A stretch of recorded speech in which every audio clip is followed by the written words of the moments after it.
Welcome everyone to another episode of Talent You Should Know, where we focus on the entertainment industry on a different level.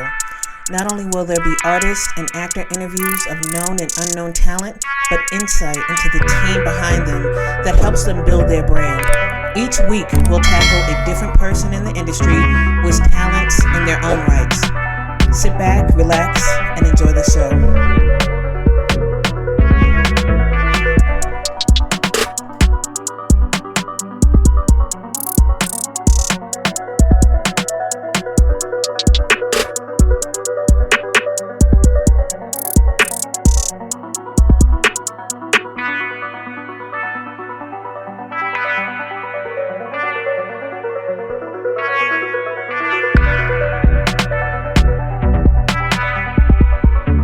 Welcome everyone to another episode of Talent You Should Know with Zag. Today we have celebrity hairstylist and just all around magician, if you ask me, DaRico Jackson, aka DaRico Magic. How are you? I'm good. How are you?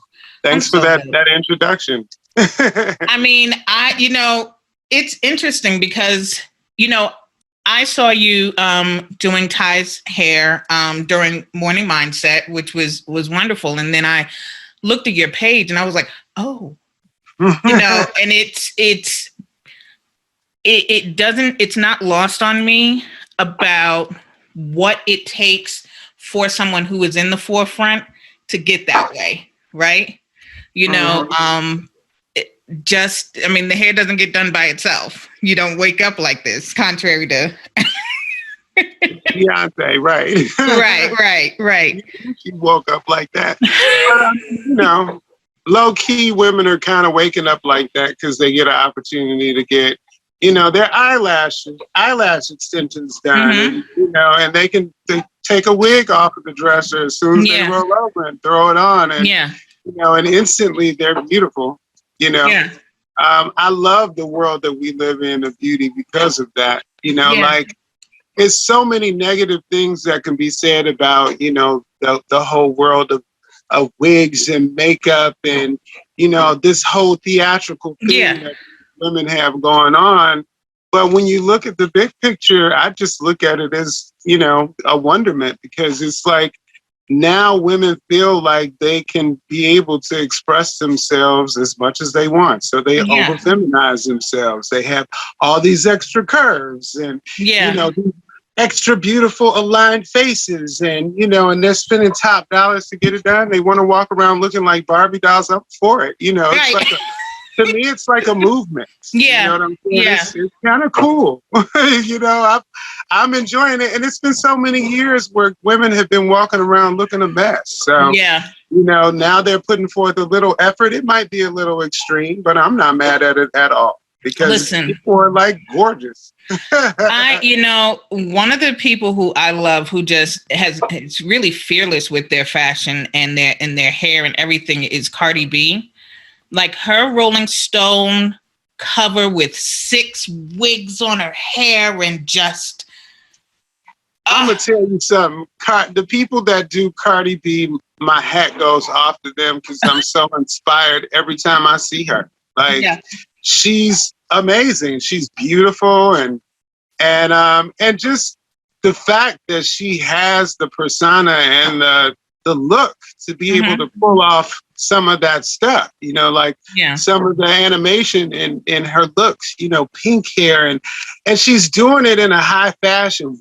Like the stuff that her stylist is makeup artists are putting on her is stuff that we did, for Fashion Runway during Fashion Week in New York, over the years. And it's just really nice to see it play out in real life because there's so many of those moments that regular people don't get to see. So I love her. And she's like super humble. Like, oh my gosh, Let's get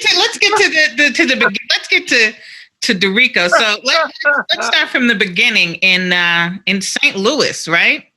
In St. Louis. Yeah. So I am from St. Louis. I claim St. Louis, but I'm originally from Muskegon, Michigan. My parents divorced when I was 10 and we moved to St. Louis. So then all of my formative years have been in St. Louis.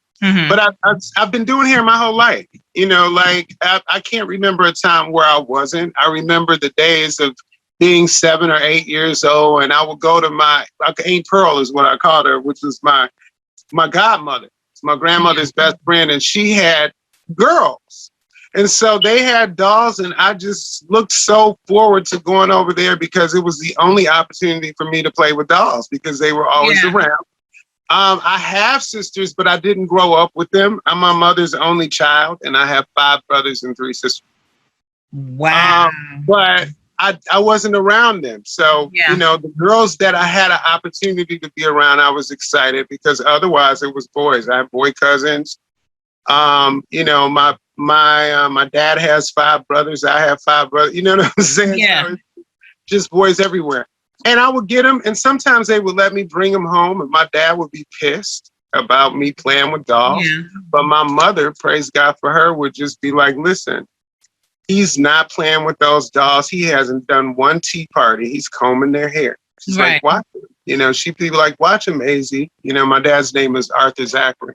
Yeah. And she called him AZ. And I would do their hair and sit them down. And when I got out of school the next day, I would change their style, you know. Wow.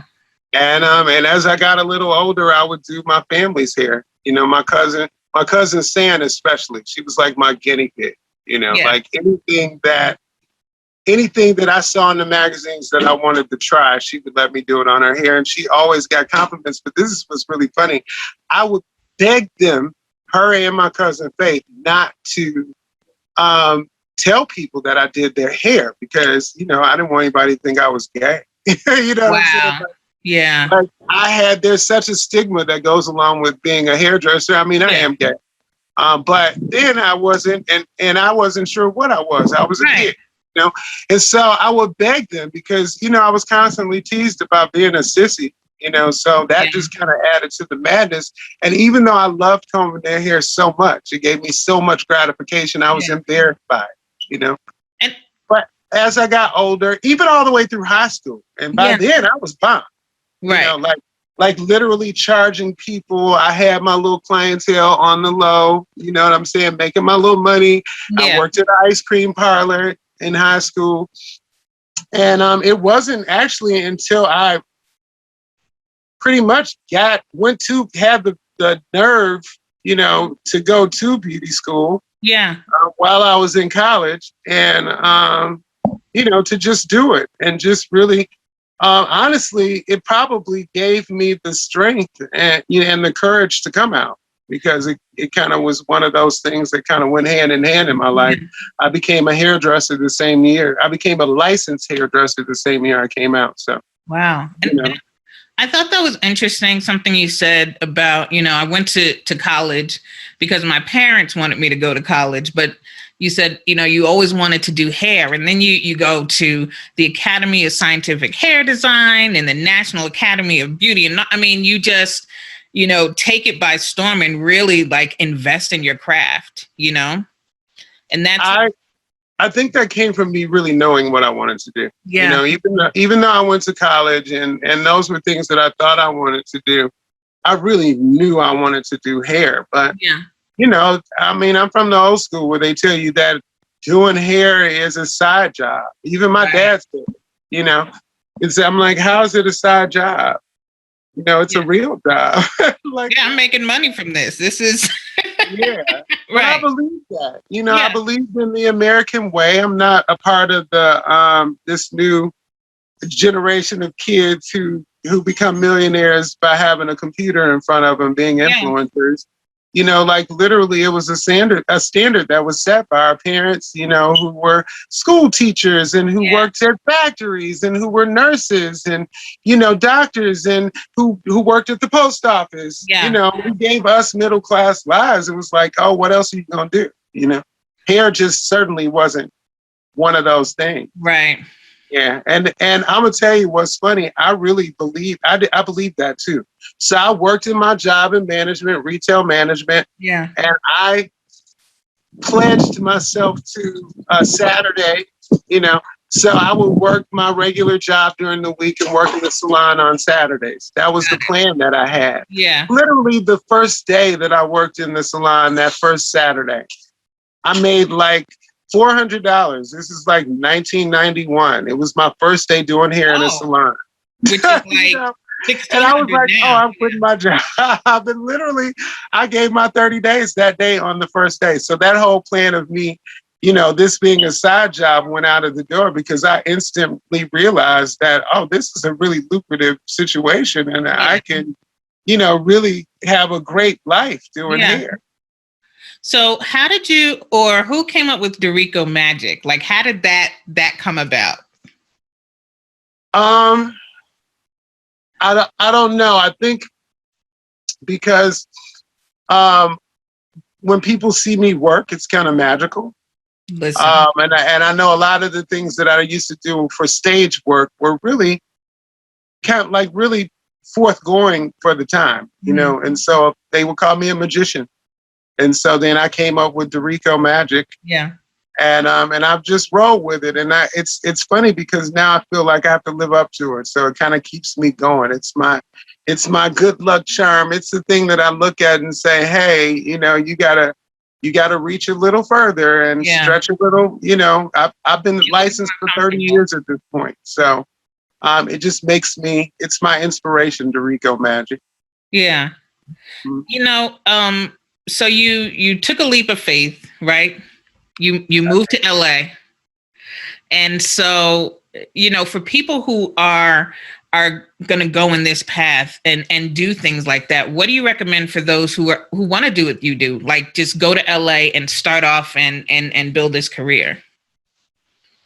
I think that the biggest thing that you said was have faith, just having a leap of faith. I had me coming here was like a forecast of my life from a prophet who just came to me from nowhere by association and said, go west, young man. You know what I'm saying? Like, wow, yeah. Not that corny, but literally I was doing a funeral, for a friend of mine that passed. It's a whole big thing.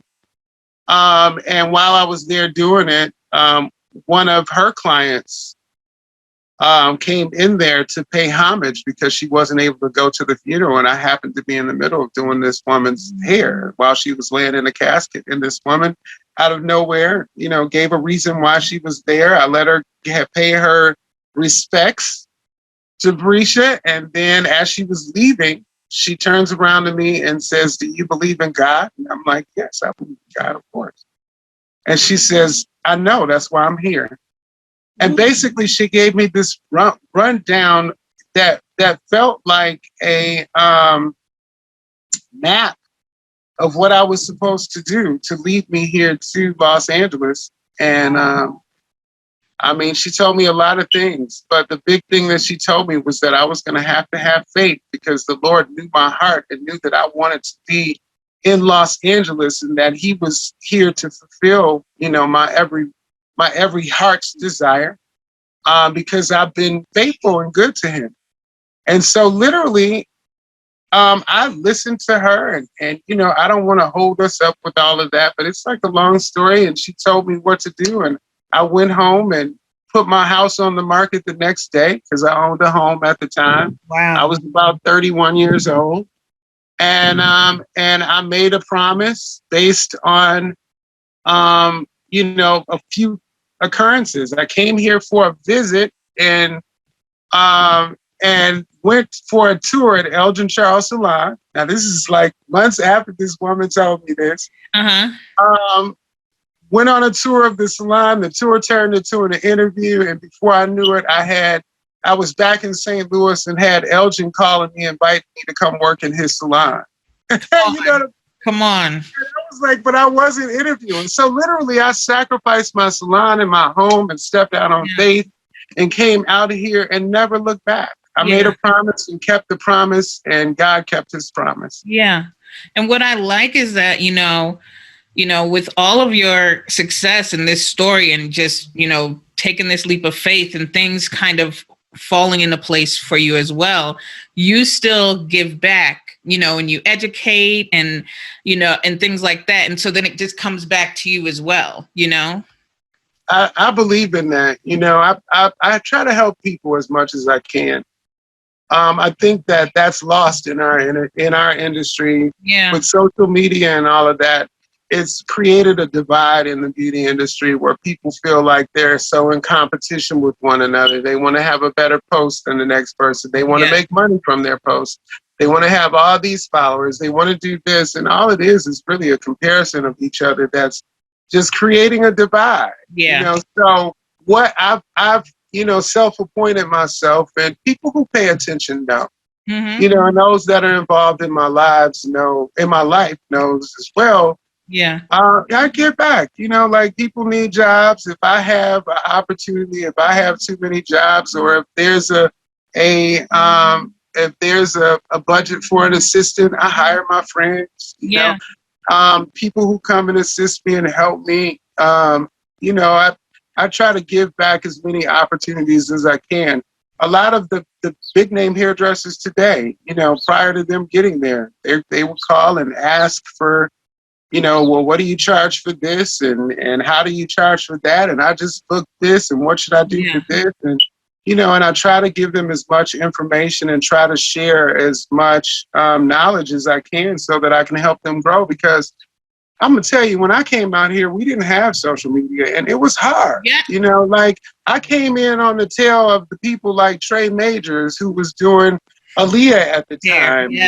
And, Donna Dust Agency was open, and Dawn Haynes was on top, and she had all the top artists, and she was styling people like Holly Berry. And, it was like when I came in here, it was frightening because I didn't know how I was going to fit in. I didn't know how, if these people were already here, these celebrities going to people, how were they going to end up in my chair? Like I was trying to do the math in my mind. So all I had to lean down on was faith. You know what I'm saying? So to be able to provide as much information as I can to the people out here that's trying to grow is so important to me, because the people that were already out here, they hazed the shit out of me. They literally I instantly came in and popularized myself on my own because I have that type of personality to get out there. But because of it, it just created so much more interference with my peers. And I could look at it this way: they maybe earned my space, but on the other end, it was like some of it was just shitty. You know what I'm saying? Absolutely. Absolutely. But now it's like they're like, and it's so sad. It is. I'm actually glad that I grew up in the age before social media too, because there's some things that never needed to be caught on any sort of video, Instagram, anything like that. That's crazy. But, going back to what you said about, when you first got there and just the competition and how people were, I thought it was extremely smart that you got an agent. And I've never heard of that. I've never heard of a hairstylist getting an agent. It's funny. I'm going to tell you, when I say God planted the right people in my life, my first job here coming to LA was a Nestle's Crunch with Caramel commercial with Shaq. A friend of mine, Cynthia Atterbury, called me in St. Louis and basically was like, I got a bite for you. This is an opportunity for you to get a foot in. Shaq's hairstylist is no longer with us, and so he needs somebody for a commercial. Would you do it? And I said, sure. We're not paying for airfare. We're not paying for a place to stay, but you can get paid for the job. And just, between me and you, include whatever it is that you need in the cost, because it's Shaq. So they expect for it to be expensive. And I thought, wow, it's 2002 at the time. And so I came here and I did the commercial, and literally when I walked on there, it was at Dark Light Pictures in out by the airport off of Sepulveda. I'll never forget it. When I walked in there, it was a studio that they were shooting Soul Food, the series. And so as I'm walking past, there's Vanessa Williams, there's Melinda, the whole cast. And I'm like, oh my God, And when I get in there, the makeup artist, her name was Mel Vone. Mm-hmm. She had worked for Shaq for a little bit. She was signed to the Crystal Agency, and she was like, "You're very good. Do you have an agent?" And I said, "No." And I was like, "What is that?"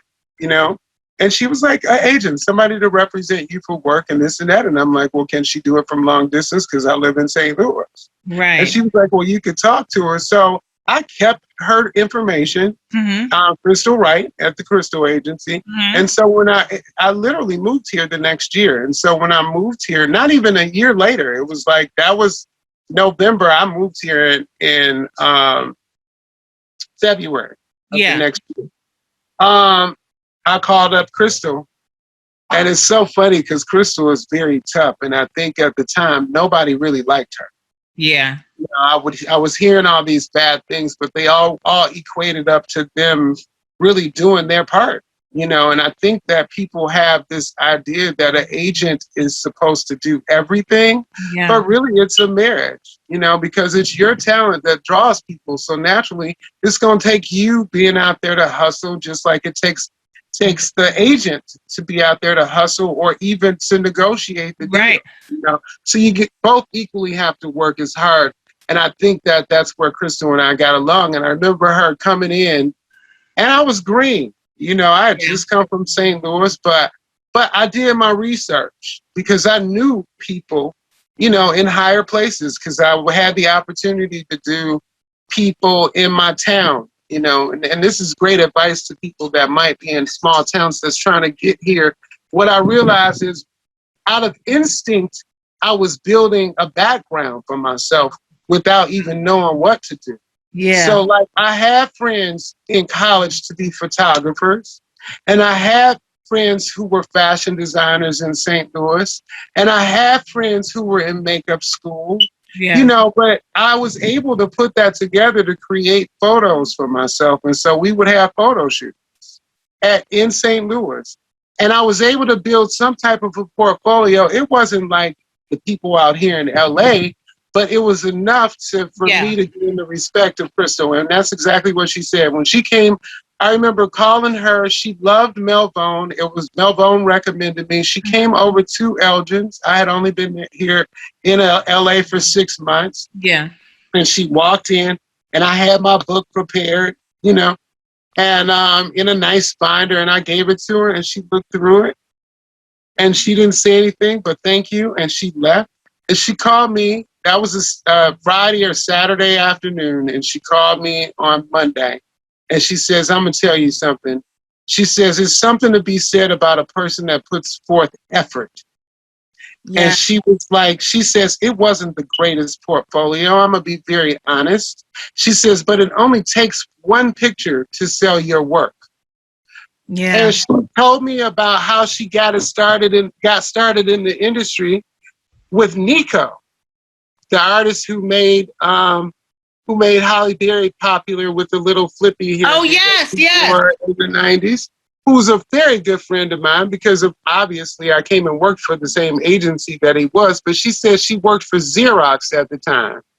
And she would sell computers. And she said his work was so beautiful on a picture, she figured she could use that same sales tactic and sell his work. And that's how she built her and started her agency. Wow. So she took my one picture and she scheduled me a photo shoot with Andrew Matuzik, who's one of the biggest fashion photographers in the industry to this day, and Joanne Gare, who's one of the number one makeup artists in history. She's the makeup artist that painted the swimsuits in Sports Illustrated on the models. Yes.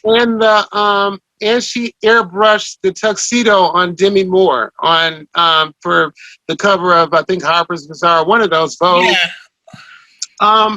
That was my first photo shoot. And literally, it was the test of a lifetime, but it held strong, and I can post that picture today. It's very beautiful. Wow. Joanne had a makeup assistant named Raina Picot, who became a friend of mine now. We're still good friends. Joanne is still a good friend of mine. Mm-hmm. She literally put rhinestones. She rhinestoned the lids of the models from her lash to her brow. Yes. She counted everyone so they were perfectly aligned all the way up. It took about an hour for her to do that. And then Joanne came and airbrushed this woman, and she was gorgeous. And I just created this monstrous hair, and that's how I got signed to the Crystal Agency. But their agents for artists are just like agents for actors and actresses. They take a percentage of your work and they go out and sell it to ad agencies, do editorials for editorial campaigns and things like that. We're essentially marketed the same way that they are. They negotiate our rates. Mm-hmm. They negotiate our accommodations. If travel is included, they negotiate that. And so it makes our life easier. And when I said that we come together, literally I went from the Crystal Agency to Rouge Artist Agency, which is who I'm with now. And Jamie, I've worked with her for years, even before I was signed to her agency. She's a blessing. We both work hard. I obviously have been in the industry before her. So I had clients that I brought with me that I shared, And so what happens is we negotiate the rate. The things that she gets, she charges more. The things that I get, she takes away less, Wow. But it's a great thing to have for artists out there who want to grow in the industry, who want to get an agent. It's important that you create a great portfolio of images. It's important that they show up everywhere because people are looking at everything. Yeah. Make sure you have a website, because what I've learned is for jobs on the levels that I do, entertainment jobs, things for the industry, things for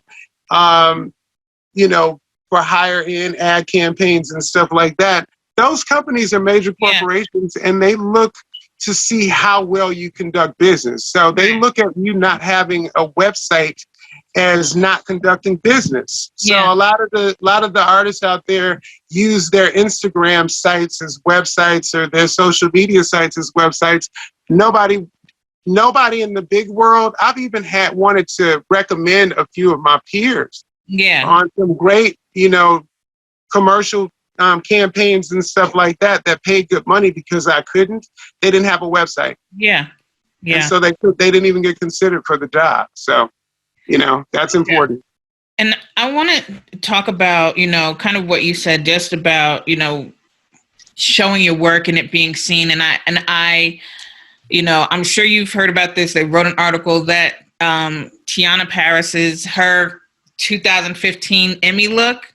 And here's what was so amazing to me about this, other than the fact that she's, absolutely beautiful. And I said, there was texture and softness all at the same time. And I said, what I loved about it was that it still held the beauty of the coarseness, but it looked flowy all at the same time. Thank you. I'll receive that. You know what I mean?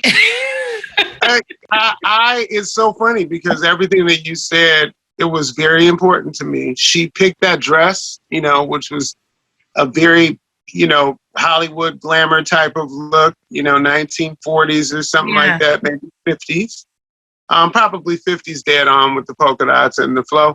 And so typically I'm inspired by the clothing, by the texture of the clothing, by the fabric, and by the era. If the fabric is textured and seems to have movement, then I make the hair have movement. Yeah.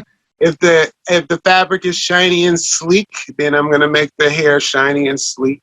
And if it's from an era, then I try to match it with all of that. So since her thing is natural girl, I think the thing with working with her over the years and is that my aesthetic is always very glamorous and timeless. Yeah. And I wanted to be able to provide a more aspirational, natural look. Yeah. You know, because sometimes natural hair is not so glamorous. It's just natural. Yeah. You know, and not that there's anything wrong with it, but it's like, what could I do to make it really as, you know, red carpet glamorous as this gown for the 1950s? And I thought, why not construct, you know, a look that looks like that era in shape and style. I folded back the sides. It was fun, you know, and it was definitely a challenge too, because, you know, Tiana requires no heat on her hair. She does not play that, you know. So it was like, what's more moldable and more wonderful than natural hair is as long as you can shape it and pin it, you know. So even in that style, it looked like it was curl, but it wasn't. You just kind of take those little strips and twist and fold and bend it until it looks like a curl and pin it there and hold it. Yeah. You know, and so that's what I did. And I got so much recognition for that. It was on the cover of Vogue.com, her whole look. It was gorgeous. Yeah. I got to work with Toye, who was one of my favorite stylists. Our team, it's me, Toye, and Melissa Hibbert. Okay. Does makeup. We work as a team on her in LA because she has her New York team too. Yeah. But I think the three of us work together nicely with her, and we've done it with her over the years for so many looks that we've created a family. Like we have our little selfie that we do every time, and you know, we've gotten great acknowledgement. Like literally, I always look at this video on YouTube of her on the Wendy Williams show, you know, giving me my ups about that hair, you know. I'm like, yes, you know. There we go. It was a great moment. I was excited. And, you know, I noticed that with a lot of the stuff like you do, like even, you know, Ty's short looks, or, you know, Keisha Cole, you did a style with her big loose curls, which is one of my favorite styles. And I think you did Tasha Smith Bob, right? In How Did I Get Met? And even though it's like, okay, it's a very professional look, I mean, it was absolutely stunning. Like the precision on it, everyone wanted that hair. They wanted the Listen, I booked so many people for that haircut. Are you kidding? Like, oh my gosh. To this day, like bobs are back strong, and I literally have people like, I want that bob you did for Why Did I Get Married right now. Yeah. You know, that I'm gonna tell you, that bob launched my career. Like, I really honestly feel like that was one of those moments that all of a sudden the world knew who DaRico Jackson was, because that bob itself was damn near a character in the whole movie. You know, like the way she was. And I think that's what that had more to do with it, because she was throwing that bob like crazy. It was crazy.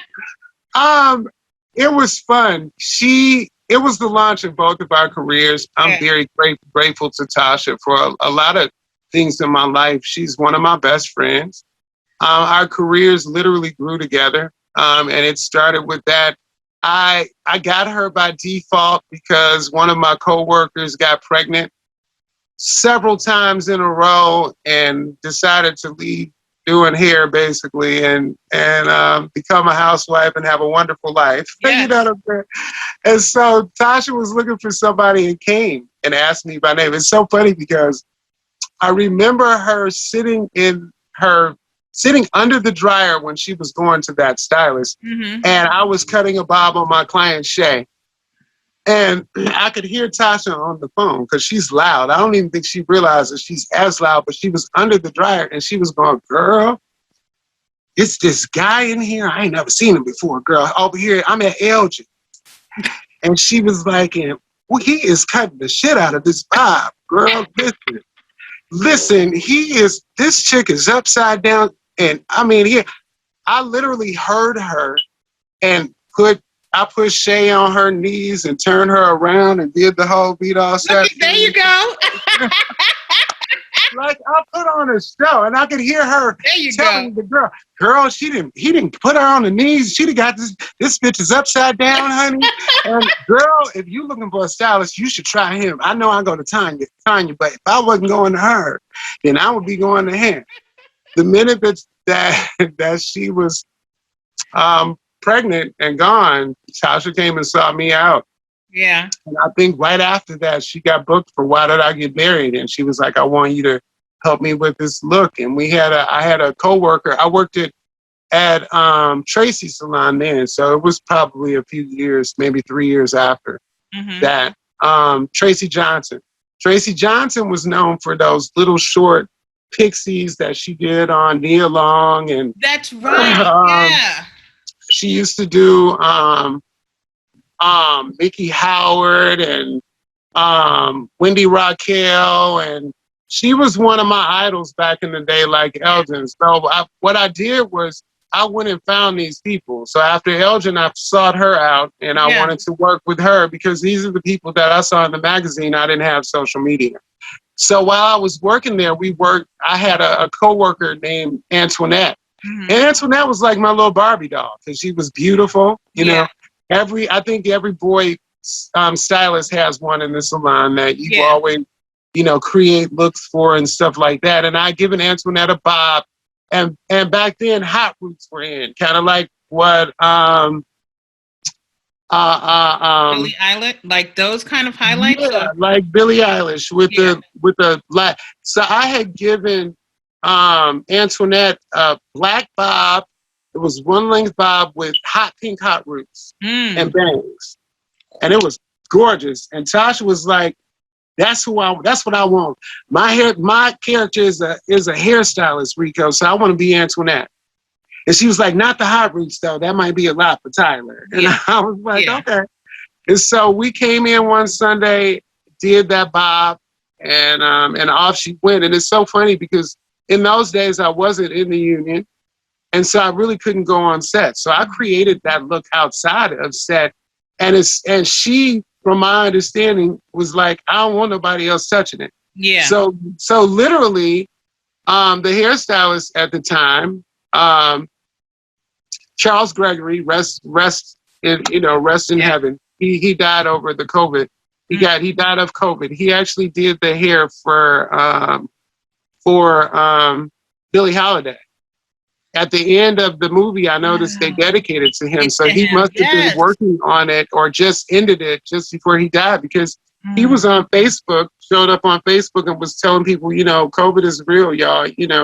Literally it woke me up because, the whole industry was depressed. We were sad. But he actually did hair for the movie. Yeah.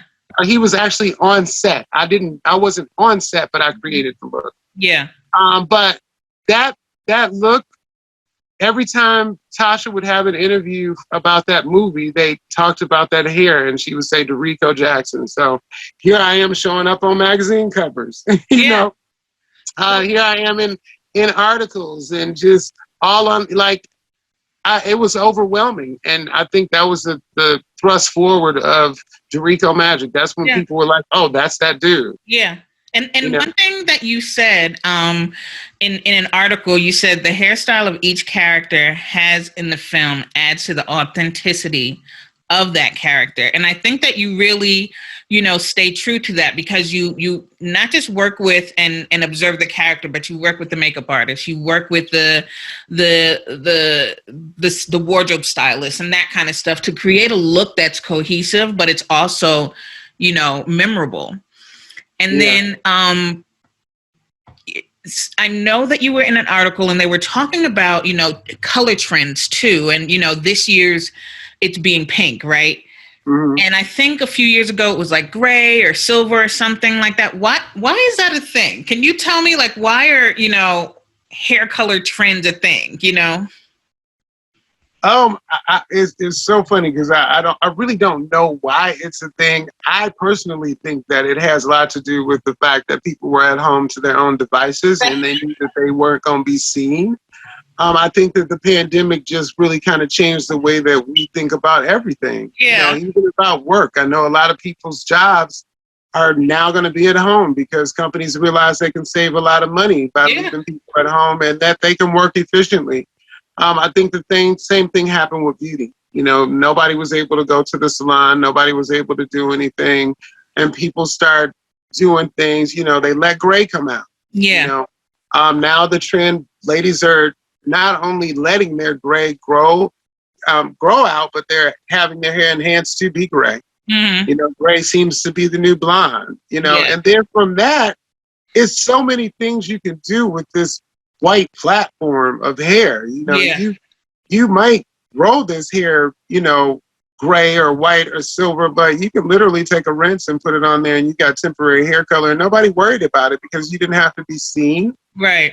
And I think that's where the evolution started. But low key, like, honestly, it's the whole like hip hop world, you know, like Nicki Minaj, you know, I'll give her props with Terrence, you know, blazing up the trails with all his primary hair color again. Cause I know back in the 90s when we were doing primary hair color on people, it was the hood girls. You know, you just gotta be honest, you know, we were doing spikes and hard curls and we might put a little royal blue in there or a little pink and, you know, and that was a thing. Yeah. I think that when the hip hop world got a hold of it, hip hop for some reason is always a step ahead of fashion. Mm-hmm. Absolutely. And eventually, the fashion world always adapts to what the hip hop world is doing. So then you got Cardi B, you know, and she's able to give these looks. And then the other thing is the trend is very strong on the 1950s for about the past few years. Mm-hmm. And everything that's over animated about the 1950s, even like in Them. Yes. The series that's on Netflix, it takes place in the 1950s, how everything was colorful and very, you know, picture perfect and cinematic to be witches in life. You know, that era is in and people wore pink bouffant bobs. And so like anything, trends come back. Yeah. But now I think that, you know, I don't know what the era is after the millennials, but I feel like the millennials like created their own thing. Mm-hmm. They have no rules. And it's like, oh, you know, they even cut out cursive writing in elementary school. Now you don't have to do that anymore. It's because did you see that meme that said if we started having only stick shift cars and writing in cursive, we would cripple the millennials? Exactly. You know, so if they have opened up the standards to everything. And so I think the way that we refined it makes it that much better. Yeah. You know? So, you know, another reason I wanted to speak to you is because, and you know, we touched on it earlier, is I feel that the way that, you know, you play with texture is really unmatched. And what I find, you know, kind of incredible about what you do is the precision of your coloring and the attention of the placement to even like a wisp of hair.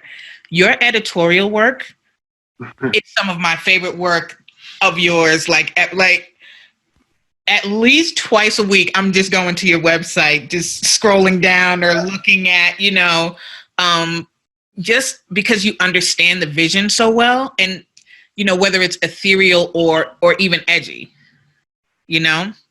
And do you have a preference as far as the looks that you do, or is it just kind of created in the moment? You know, I like all of that because honestly, years ago, I researched the word editorial. It means to tell a story. Yeah. And so my approach to editorial has always been that. It's been telling the story. And I think that even with film and television, the most important part of the story, the thing that makes you believe it, is the hair, makeup, and wardrobe. Yeah. Because without it, all you have is dialogue. So when I'm put on an editorial, I know that it's telling a story, whether it be a story about the clothing, whether it be a makeup story, or whether it be a hair story. Mm-hmm. And so the inspiration comes from, you know, making sure that I do my part to Right. create that, you know.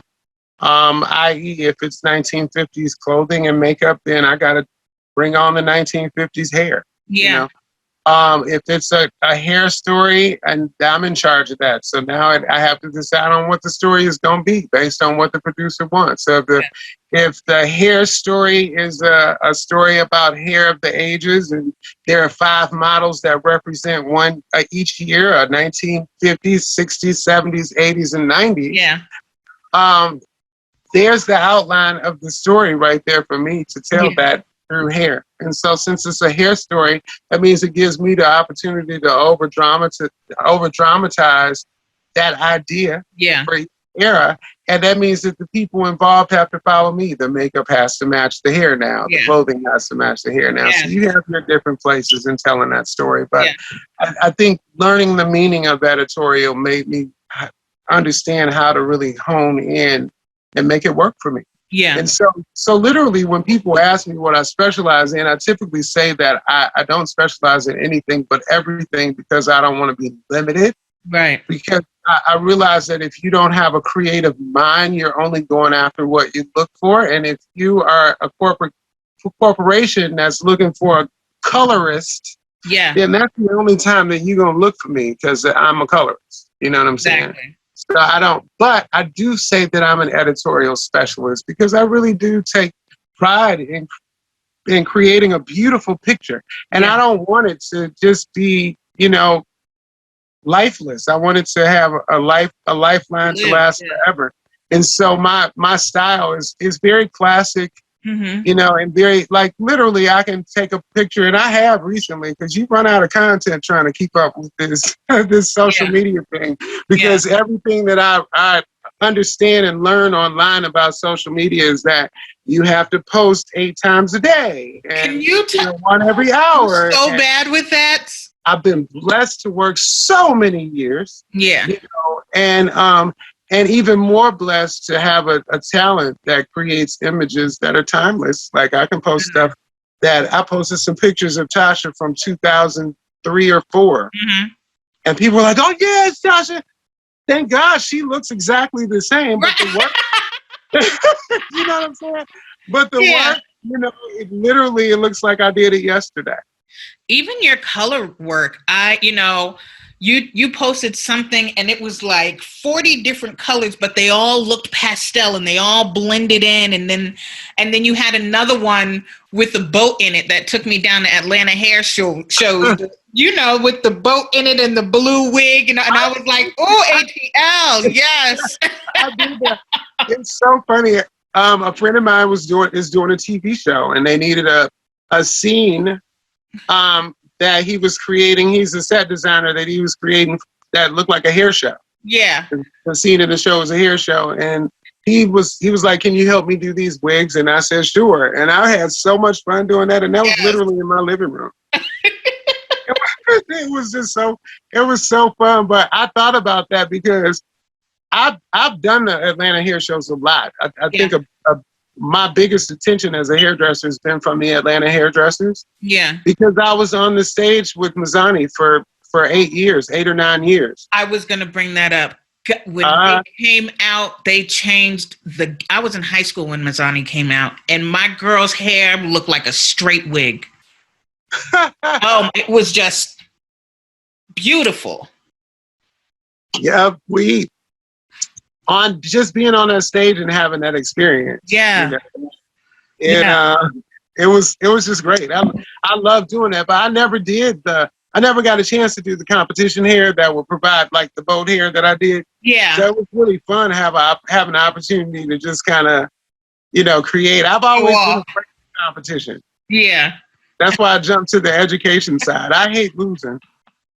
I like the other partnership you have with Clairol, and it's Textures and Tones the Textures and Tones collection. And one thing that I learned on there, because I've had natural hair since 2001, and I had locks for like 11 years or something like that, and then I cut them all off. And one thing that you said in there, which I learned the hard way, is about not having too much heat on your hair, because it changed my complete curl pattern. Like, you know, the front wouldn't get, you know, curly again. So I wound up having to shave it, you know, all off and that kind of stuff. And you made a flat iron, right? Don't you have your own flat iron? Was that, you know, the kind of the idea behind that, because we don't really understand how much heat we should put in our hair? Yeah, it's a titanium flat iron. I wouldn't say that my flat iron was the best example for that. I definitely kept hair in mind. I used titanium, but I kind of pushed the envelope with my flat iron because I felt like because of, you know, the natural girls, the ones who aren't so focused on wearing their hair natural, but just are trying to straighten it, I feel like it needed an extra bump of heat so that it would be hot enough to straighten the hair. It's not necessarily the best flat iron for someone who's trying to maintain the integrity of the curl, but more like someone who wants to, you know, really silk that hair out and wear it straight all the time. I think that the natural trend in LA was inspired way before the actual natural trend of hair, because I moved here back in 2002, and people were still wearing relaxers in the Midwest, you know, but when I came here, we were pressing hair. So my flat iron was with that moment in mind. I didn't want to have to press hair anymore. I wanted to be able to press something with, well, you know, with a tool. It has ceramic plates. I did all the things that I could to try and maintain the integrity of the hair, period, to keep it safe and healthy, you know, in those arenas. But low key, honestly, mine was probably 10 degrees hotter than the average sheet iron. Wow. Yeah, because I wanted, you know, like the problem that we were having with plug-in irons is they weren't hot enough. And I'm from the era of Marcel irons, where we just put them on the stove and we tempered the heat according to the texture of the person's hair. Yes. And it's so funny because I literally have, let me show you, it's so funny because I have it out here. Do you have the oven? Wait.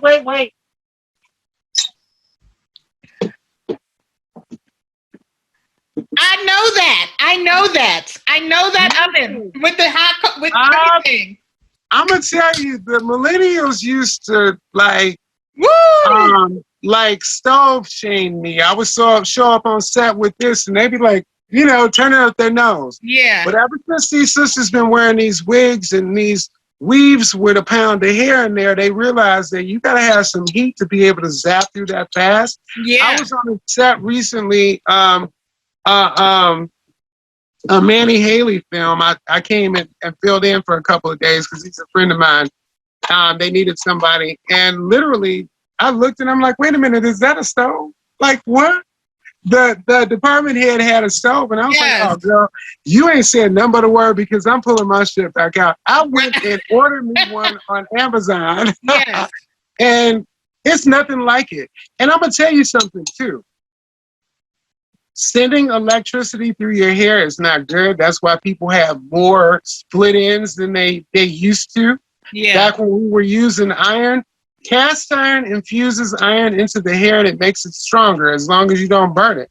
I didn't know that. We never had to deal with splitting. People would get their hair done. We would press and curl their hair with this, and that hair was bouncing and snapping back, and it was nothing like it. Yeah, you had the big iron with the 15 different sized holes for each. I remember that, for each curl, and then you had the one in the middle for the hot comb. Yes. So I'm going. I'm kind of tiptoeing back in, but it's nothing like these beach waves that everybody is wearing, and these Hollywood waves, and you know, you got all of this bit of nostalgia coming back. You got people telling stories about Aretha Franklin and about all of these greats of the 1950s and 60s. Well, there were no flat irons around. Yeah. So, you know, in my mind, when I'm helping to tell that story, I want the authenticity. So I'm gonna pull out a stove and do a crokinole and, you know, press that hair and make it look like it was actually done in that time period. You know, do a roller set and blow it out and comb it out and bouffant it in. And then turn the wrap and then take it back out. That part. Listen, hard. Because look, I lived through half of it. I'm probably one of the longest running, celebrity hairstylists in the business. Yeah. Because there's so many people that have come, since I've been here, and there's so many people that are still hanging on in there, that are doing their thing. But I try to keep it fresh and keep it moving. But my strategy, I feel like now I'm in a game because of social media, but my strategy is to keep it classic, 100%. But I think you are so, I think, like we said before, your reputation precedes you to the point where when you post, you don't even have to do 8 to 10 posts. You know what I mean? You do one and then it's set it off. And you're like, you know what? I'm going to just drop this for you guys.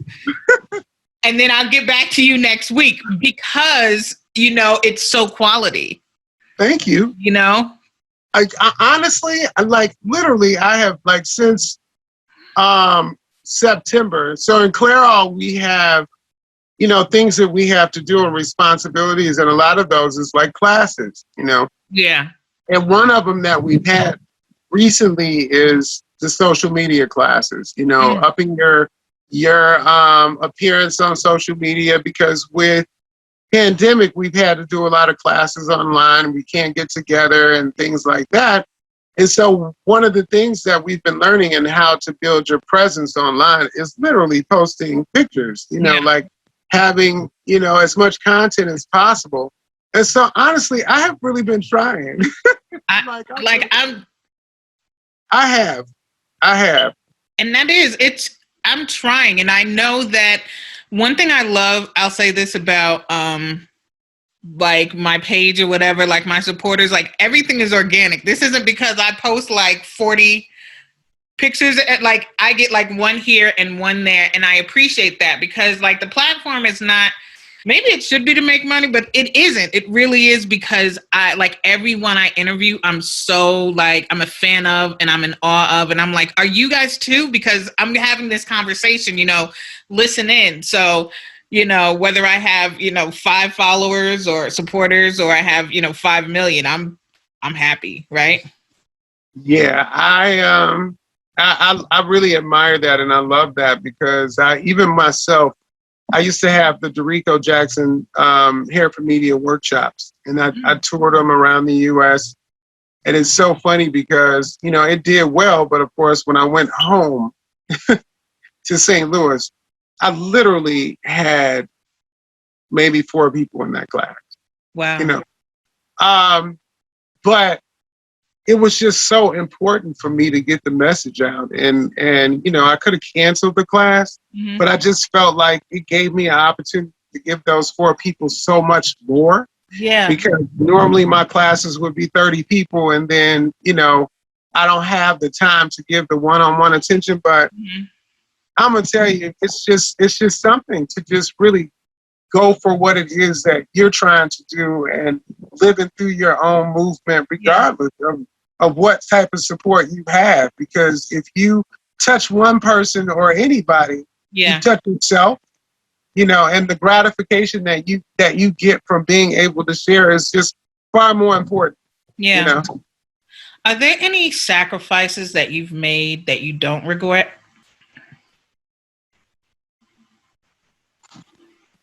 Yeah, absolutely. I was like, wait a minute. Absolutely. The biggest sacrifice that I made was really kind of sacrificing a lifestyle that, in St. Louis, literally, I went from a 6-bedroom home on 3 stories. And now, mind you, that I bought when I was 24 years old, owning my salon, driving a luxury car, to sacrificing it all to find happiness, in doing what I love to do. In some moments, almost being evicted in all of that over the years because the struggle is real in LA. LA is no punk. It's probably one of the most expensive places to live in the world outside of New York. And, literally I went from, at the time, because I didn't know any better, I went from a $900 mortgage to a $3,000 rent. because, and I could have had less rent, but I was trying to find something comparable to how I was living at home. Yeah. And to fit the furniture and stuff that I had to bring here. So, so I had, it was a huge struggle. I mean, this is 2002. Like, what? $3,000? So I went through a large struggle, but it was all worth it, And I've seen so many people go through that struggle and lose, and they have to go home, and they didn't stay out here that long. And, but each year I keep humping, and it's a very real thing. I'm a freelancer, so nothing is guaranteed other than my talent in my hands. So if they got cut off tomorrow, I have insured them. So if that happens, if we listen, if that happens, this is my livelihood. I get 90% of my projected salary. So I'm good. And people should know that you can insure your hands. J-Lo insured her behind. And then who insured their legs? Was it Mariah? I don't know, somebody. Yeah. But hey, I insured my hands. I have disability insurance. If I stop, and I'm gonna tell you what made me do that. I lost my finger at 19. Oh wow! And I knew I was gonna be doing hair because that was my sophomore year of college, I think. And I was like, "What is there? Is that a thing?" They were like, "Yeah," and I insured my hand. What the pandemic has done for me is just really embrace the blessing of life. Oh, we lost, 400,000 people? Over 500,000. Yeah, people take it lightly, but that's a whole lot of people. And to be in the standing number, to be on this side of it and be alive and well. So blessed. I was so sad that it took a modern day execution for people to understand that white police officer on black crime was an issue. It took 8 minutes and 33 seconds or whatever it was for people to realize that, we are being executed out here by the police. Yeah. Literally the most powerful thing was holding my breath for 8 minutes and 37 seconds quietly and understanding how long that was. Yeah. For a person to have his knee on somebody's neck, who does that? Who does that? And then try to say he died of a drug overdose. People, I mean, and even if he was having an overdose, he probably would have had a better chance of life without their knee on his neck. Are you kidding me? And then we have armed white folk raiding the Capitol that get to go home. Let me get back to before we... you ain't got to tell me. Hey, listen, I'm a black man in this country in 2021. Yes. So why don't you, because this is, the last couple of questions. I want to know what you want for the future. Like, what do you want for the future professionally and what you want, personally?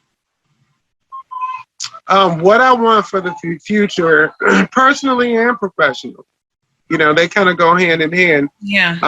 I've set my goals, based on the work that I put in for it, because I've always taken one step at a time. I've always believed that there's value in, crawling before you walk. Yeah. I don't knock those people who have, had an instant opportunity that made them a big name. Mm-hmm. But it's something to be said about the years and the time and the effort that I've been put into my work. So that when I win an Oscar, or when I win an Emmy, those are my goals. Yeah. I have what it takes to support winning that. Not because I've had a fluke on it, but because I've been hired on a job based on the reputation that I've built, based on the work and time and effort that I put into my career, that has gotten me nominated and worthy for receiving that award. You know, I never wanted, I happen to grow up with, Marilyn Monroe, and because she's my best friend and I put rollers in her hair that night before breakfast at Tiffany's, and now I'm a superstar and got an Emmy or got Oscar, and then I'm not being hired for nothing else because my abilities do not warrant that. I didn't want that. So I'm very happy with where my career is, and my goal is, Oscars and Emmys and things of that sort. And I want that nomination and that award to really, resemble who I am as an artist, so that when people are looking me down, they can not only say they're hiring an Emmy or Oscar nominated hairdresser, but, I have, the work to follow and to be able to prove that I'm worthy. So those are my goals. That's my personal and professional goals. I have a great life. I've been very blessed over the years personally to be able to experience everything. You know what I'm saying? Like if I die tomorrow, I will be fine. I mean, I've traveled the world. I've visited major countries, on my own before even adapting the hairstylist and LA lifestyle into my life. And then I've been blessed to have a job that has afforded me, travel. With my clients, I've gone to some of the most wonderful places in the world with jobs, I've been to some of the biggest, greatest homes in the world, and have been in some jobs and left a few footprints in the world, like the Textures and Tones boxes. Mm-hmm.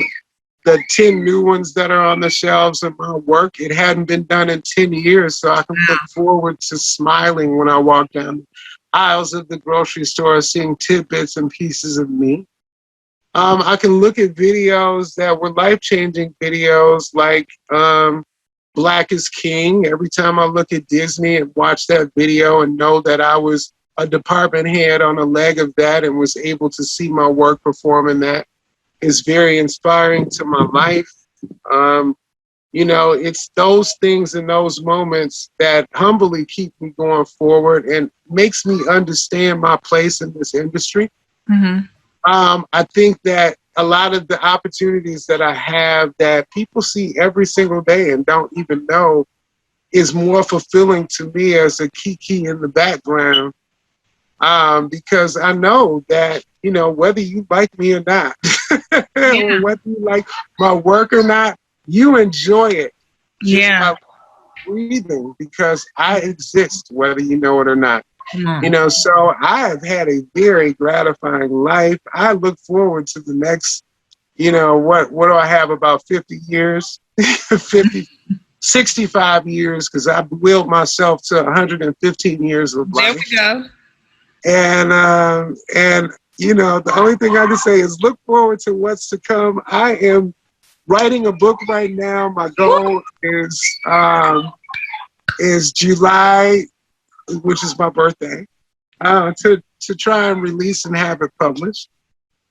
And I'm excited about that. So that's it. We'll pre-order the fuck out of that book. Like just whenever it's announced. Listen, it's so funny because my life is so interesting. It's so interesting. I've had so many wonderful experiences. It's so funny because I have 4 books in me. I feel like I've had 4 different lives. Yeah. But I'm excited. Yeah. I'm excited about life and just about being me and living. And, I've realized that as long as you have life, you have opportunity to recreate yourself and keep moving and keep growing and, keep expanding and, keep trying something new. Yeah. And I try it at every aspect that I can. Yeah. Well, I want to end this on a quote that you said that I thought was really lovely for aspiring artists. And you said, go after your heart. If you have a passion for it and dedication, the money will come, the success will come, and the growth will come. And I thought that was just so beautiful. Amen. Amen. It's the truth. Yeah. Follow your heart. I mean, I'm a Cancer. I'm a lover. And I've always followed my heart. I haven't really ever cared about what anybody thought about it, even in my relationships. You know, Yeah. I look back at my Facebook and Instagram and see so many relationships that I thought were, you know, going to serve me for the rest of my life that didn't, but they were a part of my path because I've always given love a chance. Yeah. You know, and that comes definitely with my craft. Like, I love doing hair so much. I could do it day in, day out. Yeah. I can't see myself doing anything else. I've done it free. I do it free, you know. Yeah. And I've done it for major, great dollars, but I've been able to survive and successfully live out my life and never be worried or stressed about it or anything. I think I can think on a couple of times where in life as a hairstylist, where hair has stressed me beyond measures where I didn't want to be involved. Yeah. But it was easy to quit because there was always another, you know, hair opportunity that was going to bring me joy. Yeah. Well, thank you so much. I had the best time speaking with you. I'm glad you were able to take some time out and do this even on a weekend. I really, really, really appreciate you coming on my show. I am so grateful to have you on here. When I saw to have me on here, I'm so grateful that you had me on here. When I saw the premise of the show, yeah, I'm so all about that, you know? Like, I feel like it's so many great people out here, especially great Black people out here that are doing wonderful things that don't get noticed. You know, and I think that the majority of them are the most important, and that's why they don't get noticed, because they don't have time. Right. You know, they don't have time to be out here on Instagram and on Facebook. Right. They are out here working their butts off, you know, making things happen. Right. And just for you to take the opportunity to cherry pick those people and expose them is so important. It really is. And I'm so grateful. Thank you. And anytime you want to have me on here, because listen, we can talk about everything. You know what? That I'm a part of. Like, we can talk about the LGBT community because I'm one of them. We can talk about Black lives because I'm one of them. You know, we can, all of that. We can talk about Black Hollywood because I'm one of them. You know what I'm saying? Like, literally, like, you know, my experiences are so vast and so large, you know, like, I could do this forever. You know, I think that just the ability to share is so powerful, and I think it's important that we do, because literally, you know, just a little inspirational post I've learned in doing it myself can change a person's life. Yeah. And we need more power and strength in our community, you know, and we need the uplifting of spirits, period, you know, in this world, because it's just a treacherous place. Will you do me a favor? Will you tell everyone where they can find you, just if they want to see the magnificence that I've seen? So, literally, no, I'm everywhere. No. For everybody that wants to just really enjoy the magic, I call it DaRico Magic. I look at my work as a artistic, just, I don't know. I look at it just really, I look at it as like artistic beauty, I guess you would say. Yeah. You can catch me at DaRico Magic. It's DaricoMagic, or my name, DaRico Jackson. I think my DaRico Magic page and my DaRico Jackson page are two different things. DaRico Magic on Instagram is my work, and DaRico Jackson is more my personal thing. But I've been kind of neglecting it because I'm trying to build a DaRico Magic page. I'm also at DaRicoJackson.com. You can Google DaRico Jackson, DaricoJackson, and find me everywhere. I'm probably the first 32 pages of my name. And I've been at it a long time, but I'm also the only DaRico Jackson. Yeah. And so I take advantage of it. Yeah. You know, so I'm easy to find. Okay. Thank you, everyone, for tuning in to another episode of Talent You Should Know. Please don't forget to subscribe to our channel as well as leave a review. Thanks again, and we'll see you next week.